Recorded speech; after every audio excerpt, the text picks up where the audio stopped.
Welcome to Donmar TV News Channel. Okay. Magandang hapon po sa inyong lahat. It's 2:30 in the afternoon here in the Philippines. At pag-uusapan natin itong Makabayan Black member na si Franz Castro na parang gobyerno na naman ni Presidente Bongbong Marcos ang kanyang isinisisi dito sa nangyari sa Ninoy Aquino International Airport na maraming naaberya na mga pasahero, mga delayed flights dahil nga dito sa technical problem.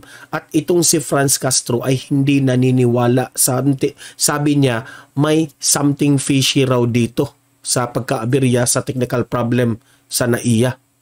Kasi raw itong si gobyerno ni PBBM in a few days ago balita kasi na itong NAIA ay i-privatize na ng gobyerno ni Presidente Bongbong Marcos. Okay? So, for short, alam nyo naman na itong si Franz Castro ay ayaw dyan sa privatization ng NAIA. Okay? So, something fishy raw ito na bakit ngayon ito nagkaaberya itong technical problem ng NAIA. Parang i-blame na naman niya ang Marcos government na ito. Okay? So, yan ang pag-uusapan natin at may ipapakita akong article o balita ng Manila Bulletin kung ano yung mga sinasabi dito kay Franz Castro at meron rin akong ipapakitang video sa inyo na ano talaga ang mga detalyadong nangyari sa loob ng NAIA kung bakit merong technical problem sa loob kung ano yung mga rason. Okay? Para equal at patas tayong mamamahayag dito. Okay? At kayo nang humusga. Pero bago yan natin itatalakay lahat, help me na i-like at i-share itong video natin sa Facebook at YouTube para kakalat ito sa taong bayan. Okay? Sabay-sabay tayong mag-like and share. 1, 2, 3, go! Thank you very much. And also guys, itong Donmar TV, help me na i-follow at i-subscribe ang ating Facebook at YouTube para lagi kayong updated sa mga balita na kagaya nito. Okay? Sabay-sabay tayong mag-follow and subscribe. 1, 2, 3, go! Thank you very much. Ito yung mga sinasabi ni Franz Castro. Unahin ko muna kung ano yung mga reklamo nitong Makabayan Black member na si Franz Castro. Ito yung something fishy kuno ang nangyari dyan sa airport. Ito. Basahin natin itong balita ng Manila Bulletin kung ano ang sinabi ni Franz Castro tungkol dito. Okay? Wait muna ha. I-refresh muna natin ito. Wait.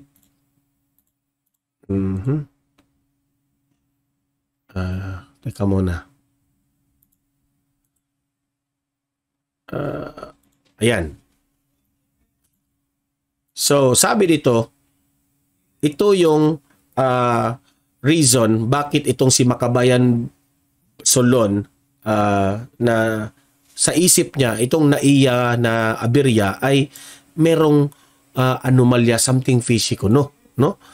So, ito, a member Makabayan Black in the House of Representatives smells something fishy with a technical glitch that paralyzed the Ninoy Aquino International Airport. No? So libo-libong mga tao ang naghintay, naabala.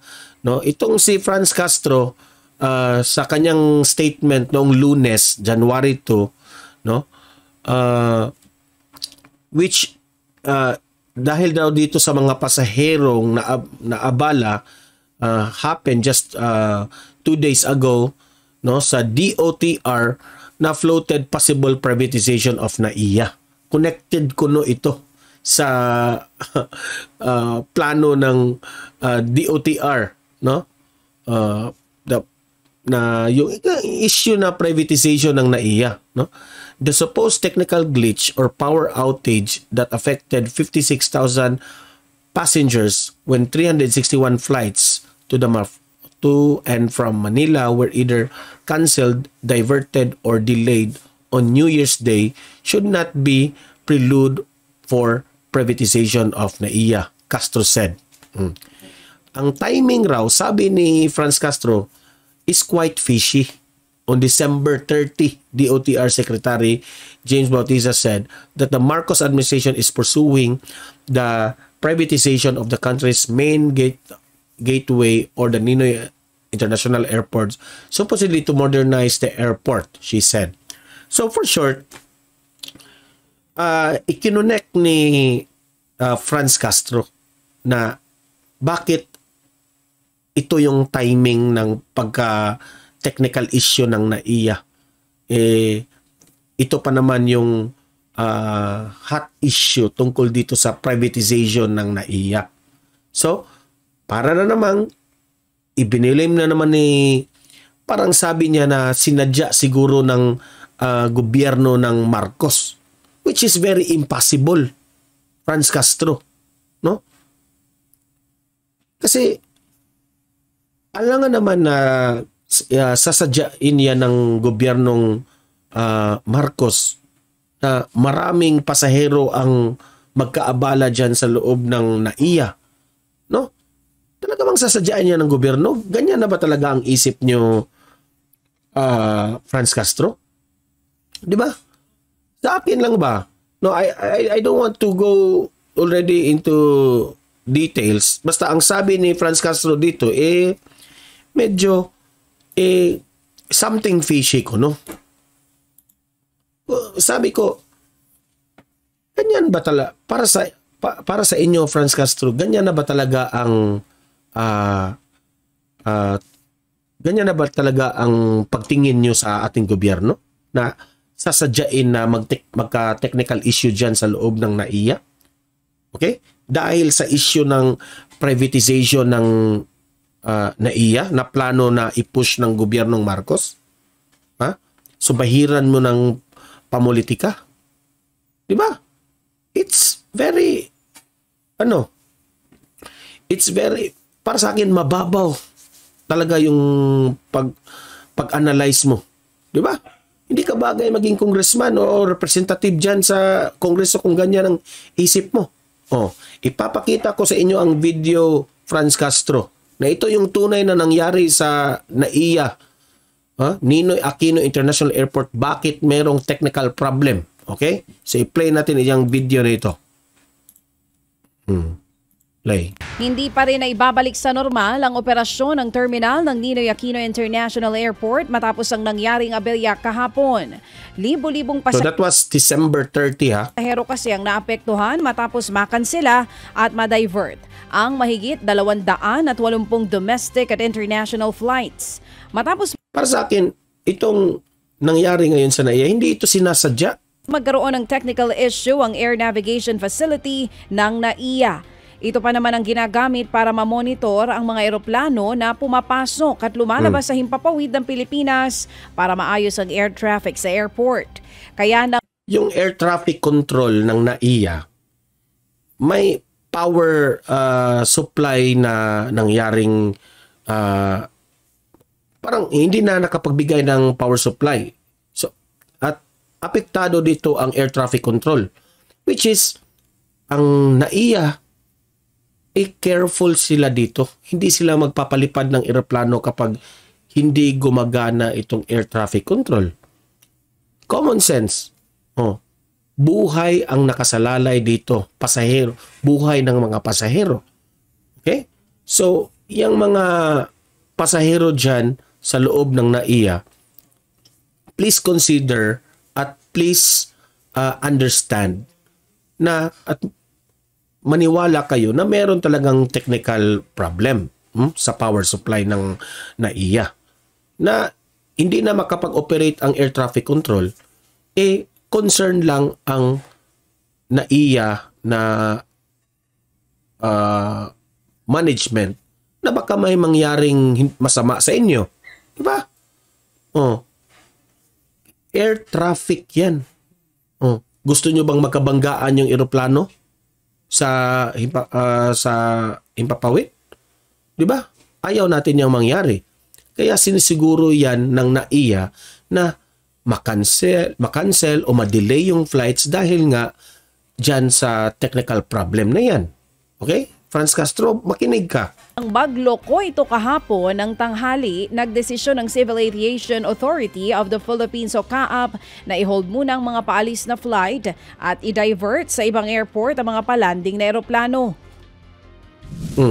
Kaya nga, dinadivert na nila sa ibang airport yung aeroplano na maglanding dyan sa NAIA, no? Dahil nga peligro, walang air traffic control. The primary cause identified was a problem with the power supply Ito yung problem cause, ha? Power supply. and the degraded and interrupted power supply. Interrupted power supply. Kaya nga, walang, yung air traffic control, walang, hindi maka-operate kasi nga ditong walang power, okay? Which had no link to the commercial power and had to be connected to the latter manually. The secondary problem was Ito yung pangalawang problema. the power surge due to the power outage which affected the equipment. When it was restored, ang nangyari doon, Ito yung nangyari. Yung pagka-restored ng power, kasi nawala ng power ang NAIA, so apektado yung air traffic control. Nung bumalik, inayos nila yung power supply. Nung inayos nila yung power supply, bumalik yung kuryente, nalaman nila na posibleng nasira o nasira yung air traffic control nila dahil nga mataas yung kuryente. No? Alam naman natin na itong mga power supply na ito is unpredictable, na yung kagaya natin sa bahay na kapag mag-brown out, di ba? Walang kuryente at biglang babalik yung kuryente. Mataas yung voltahe ng kuryente at minsan nasisira yung mga appliances natin. Ganyan ang nangyari sa NAIA. They were very careful na itong air traffic na kanilang inoperate ay mga masisira yung mga kagamitan nila doon, which will cause a lot of delay. Okay? Yan ang nangyari, Franz Castro. Hindi yan malayo sa mga kapraningan mo na iniisip mo na something fishy. Di ba? Ganyan na ba ang pagtingin mo sa gobyerno na sasadyain na magkaabala itong ating taong bayan? Baka sa inyo, baka sa bukid nyo, ganun kayo mag-isip. Di ba? Kayo mga audience, kayo nang musga kay Franz Castro. warning that was at 12:19 this lunch doon sa equipment center. There was an indication of over voltage. So Over voltage. So mataas yung ibinabalik na kuryente. instead of it getting 220 volts, ang pumapasok 380 volts. Imagine that one. Ang pumapasok is 380 volts. Hindi ko alam kung thousands ba yan. Kasi hindi naman tayo marunong dyan. Ngunit, for sure, malakas yung kuryenteng ibinabalik nung pagbalik ng kuryente ng NAIA. Okay? So immediately, pinatay nila yung system to avoid damage further to the other equipment. Again, nung tumaas yung voltage pagbalik ng kuryente, nalaman nila na sobrang taas, kaya na naman, kinut down na naman yung kuryente para maiwasan ang mga pagkasira ng mga equipments dyan sa air traffic controls na yan. O kung ano man yung mga kagamitan dyan sa NAIA na very important to control this ating airways natin na kaya nga, iyan. So, ganito ang mga detalyadong pahayag ng NAIA. So, malayo sa mga iniisip nitong Franz Castro na ito. Unfortunately, merong nasira. Yan po ang sunurang tinig. Hindi lang iniiwasan nila, ha, meron din nasira nga pala. Transportation Secretary Jaime Bautista at ni CAAP Director General Manuel Antonio Tamayo. Sunod-sunod naman ang pag-alis ng mga eroplano sa Terminal 1 kaninang madaling araw para makaalis na rin ang mga na-delay ng flight. Pero bago ito, hindi na itago ng ilang mga pasahero ang pagkadismaya dahil mahigit 10 oras silang nagantay sa airport. Okay. So, i-explain natin ito lahat, okay? Explain natin ito. Yung sa akin ito, analysis ko ito, opinion ko na ito, okay? Yung pagka-aberya ng NAIA at maraming pasahero ang naabala, nagalit dahil nga sa delayed na flight, no? Ito namang si Franz Castro ay para sa akin nagbida-bidahan naman itong si Franz Castro para kakampihan siya ng taong bayan. Sinisisi na niya ang gobyerno tungkol dito, which is very far out. Okay? So, para sa akin, maliwanag ang explanation ng NAIA tungkol dyan. Hindi something fishy sana sinasabi ni Franz Castro. So, kayong mga audience ko dito, no? Open naman tayo sa ating mga ideas dito. Libre kayong mag-comment, mag-react kung tama ba si Franz Castro dito na hindi ka panipaniwala yung timing ko, no? Bakit December 30 ang technical issue, power supply, at anong masasabi mo sa kay Franz Castro? Naniniwala ba kayo sa kanya? No? Na talagang sasadyain ng gobyernong Marcos ang pagka-aberya ng NAIA? December 30? Naniniwala ba kayo na ganyan ang gobyerno natin? Okay? At naniniwala ba kayo sa explanation ng NAIA na talagang nagka-technical problem na posible talagang magka-problema yan December 30? It is a very busy city. It is a very busy country itong dahil alam nyo na December 30 maraming nag-grocery. Maraming paliparan, ganyan. So, posibleng masira ang power supply. Marami ang gumagamit ng kuryente dahil kaya nga nagkaganyan. Yan ang ating analysis, yan ang ating opinion dito, okay? So, saan kayo maniniwala? Kay Franz Castro o dito sa explanation ng NAIA? Mag-comment, mag-react at babasahin natin yan kung saan kayo papanig. Okay? Ako, meron akong opinion. Hindi ako magmamagaling. Ito, opinion ko to. Respetuhin niyo yung opinion ko. Mag-comment, react kayo. Pakinggan rin natin yung opinion nyo tungkol dito. Okay? So guys, help me na i-like at i-share itong video na ito para kakalat ito sa taong bayan. And also guys, please consider na i-subscribe at i-follow itong Don Mar TV sa ating Facebook at YouTube para lagi kayong updated sa mga balita tungkol sa ating gobyerno, Presidente Bongbong Marcos, at sa mga balita na kagaya nito. Okay? Patuloy nating ipaglaban ang ating great leader sa Pilipinas, Presidente Bongbong Marcos, Vice President Inday Sara Duterte, former President Duterte, at mahalin natin ang Pilipinas. See you in my next video. Have a great day and God bless everyone. Happy New Year!